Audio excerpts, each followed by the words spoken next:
So, we're going to take another look at WWE's response and statements to all the drama surrounding them this week after the news of their first positive testing superstar for the virus.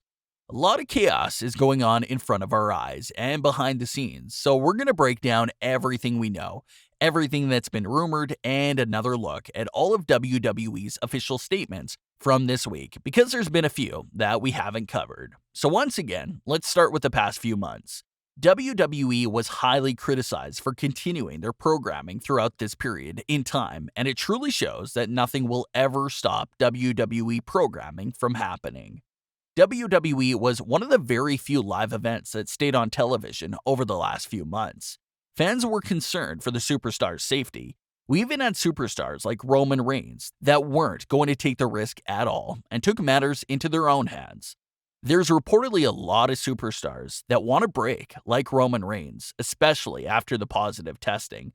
So we'll get into that a little later as well.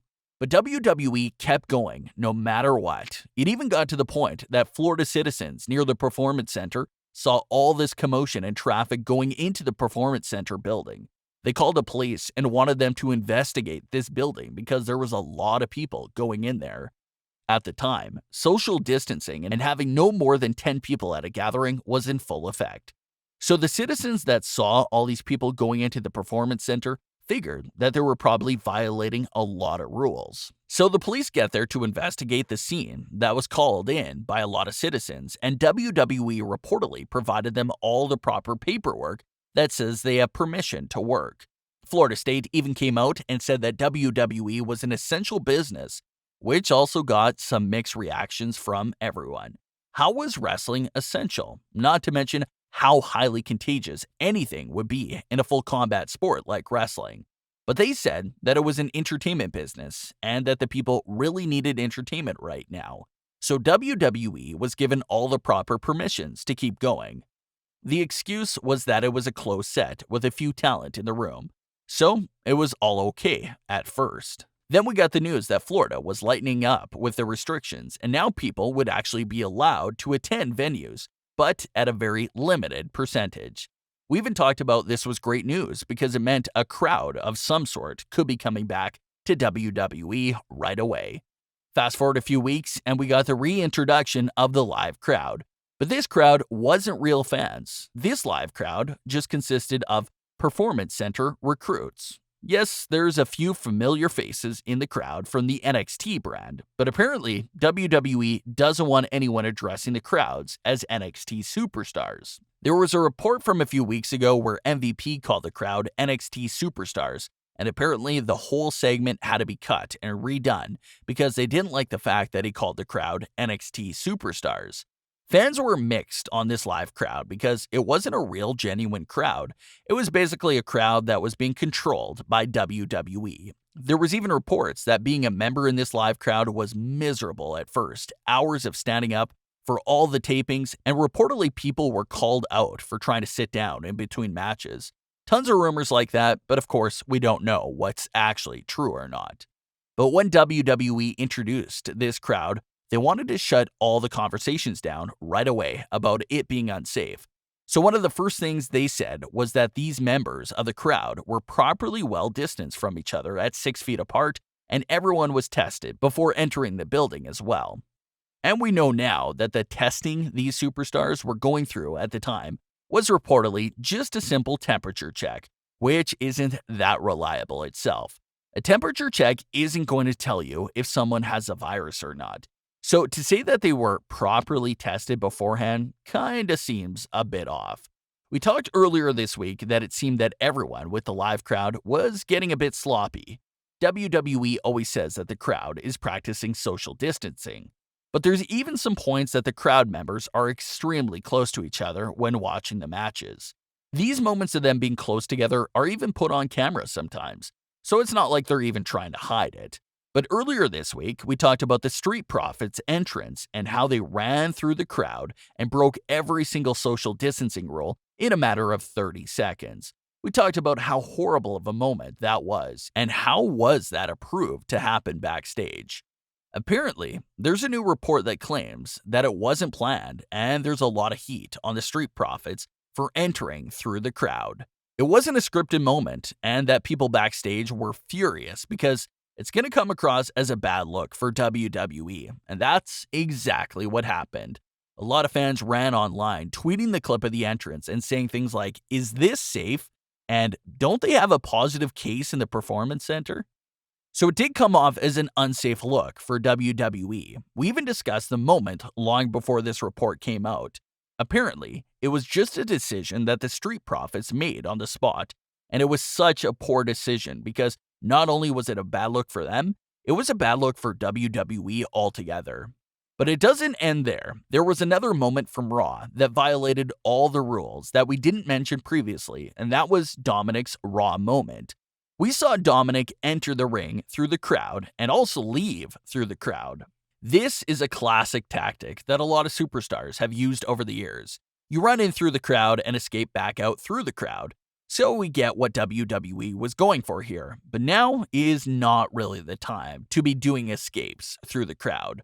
While Dominic was running out through the crowd, he was extremely close to the audience members, and just another violation of the distance rules. Unlike the Street Profits moment, Dominic's moment was pre-planned, so this was something that WWE approved and put into the script. Yet again, another questionable decision. So let's talk about all these statements. It's been nothing but crazy rumors surrounding this entire situation. WWE released a statement from their medical staff that talked about the confirmed positive case in the Performance Center, but then they released another questionable statement regarding why fans weren't allowed to wear masks. WWE's statement to the Orlando Sentinel said the following: "Fans have not been in attendance at WWE events since March 13th. Yesterday, a select number of friends and family were permitted to attend WWE's TV production. These individuals were required to participate in medical screenings prior to entering the closed set at our training facility and were kept apart from in-ring performers and production personnel. Attendance was below 20% capacity and social distancing guidelines were adhered to with at least 6 feet between parties. Thus, face masks were not required." Now, even though this statement sounds amazing, I think there's a lot of holes here. First of all, medical screenings. It's clear that these audience members, the friends and family group, didn't go through actual testing for the virus. They probably simply had a temperature check and answered some questions, so not actually a real test. Social distancing guidelines were adhered to with at least 6 feet between parties, thus face masks were not required. This has to be the line that just bothers me a little. Obviously, this isn't true because of the Street Profits and Dominic's moments. I don't think anyone can really defend that as being 6 feet apart. Then the part of, well, they're social distancing, so they don't have to wear a mask. That's another questionable look at everything. Just because you're 6 feet away from someone doesn't mean you don't have to wear a mask. If anything, you should be doing both to ensure that you're safe. WWE should have them distance from each other and wearing a mask, and it will be a great look and shows they're serious about their safety.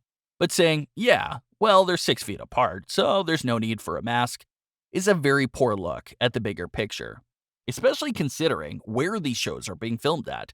They're being filmed in Florida. Florida has become the new biggest record-breaking hot zone for the virus. We're talking record numbers of like 3,000 new cases a day. So WWE is in the middle of one of the worst hit states ever from this whole thing. So you would figure that they would be a bit more cautious about running into a big problem. But like we said before, looking from the outside in, it looks like things are getting a little sloppy around there with their process. It's been said that the illness thrives indoors with particles, and that's exactly what's going on here. These fans are cheering, yelling, booing, sending all these particles out there next to each other. And then you have guys like the Street Profits that are going to walk through all those particles in the crowd. It's just really scary how close everything is to turning into a disaster for WWE. There's a lot of reports that are saying that it's a madhouse with panic backstage. WWE released a statement on the positive case and on why fans aren't wearing face masks, but they're yet to address how everything is running right now. Reports claim that a lot of superstars are now looking at Roman Reigns as being smart and getting out early before all this started to take place. There's even other rumors that claim a lot of superstars are even skipping the tapings or asking for time off, like Roman Reigns, which is understandable in today's climate. Kevin Owens was one of the biggest names that sat out of this week's tapings. No word on how much time he would miss. Is this a 1 week thing, or is he taking a long break away? It's just too early to tell right now. Now, WWE is legitimately testing everyone in the building for the virus, and they made that known in their statement. However, superstars are reportedly not allowed to show the testing process or results on social media. MVP and Mojo Rawley actually shared their testings online before this rule came into place. But that's just a whole recap of everything reportedly going on with WWE. What are your thoughts on this situation? Leave your comments, don't forget to subscribe, and leave a like if you enjoyed. Thanks for watching, guys.